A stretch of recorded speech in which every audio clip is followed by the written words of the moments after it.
I didn't actually have a placement. I went to San Francisco on exchange.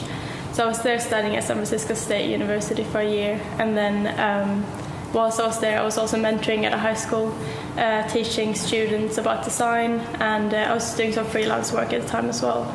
And then when I came back, I did an internship over the summer for a while. But I didn't actually take a placement year like a lot of other people did.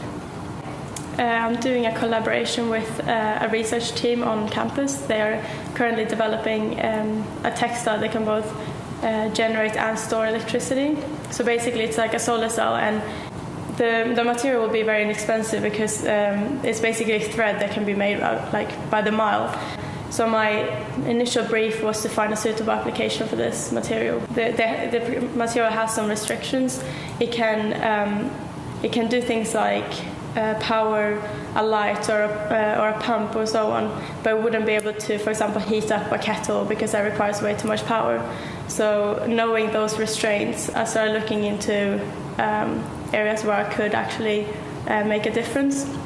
And I decided to go for refugee camps because they're monitored by different organizations, but they still have severe lacks in hygiene, which means that it's really dangerous if one person gets ill. And decided to use the material to generate enough electricity to power a pump and filter a pump.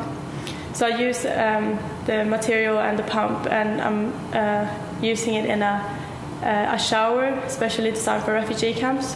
The scholarship, I'm planning a trip to Calais in the next month or so, because that's one of the closest refugee camps that is, they're one of the closest refugee camps, and the living standards are very, very poor there. So I'm planning to go talk to people and talk about their experiences and their living standards and their everyday lives, and actually gain a primary insight into all these things, because secondary sources only give you that much. So with the scholarships, that will allow me to take a trip to Calais.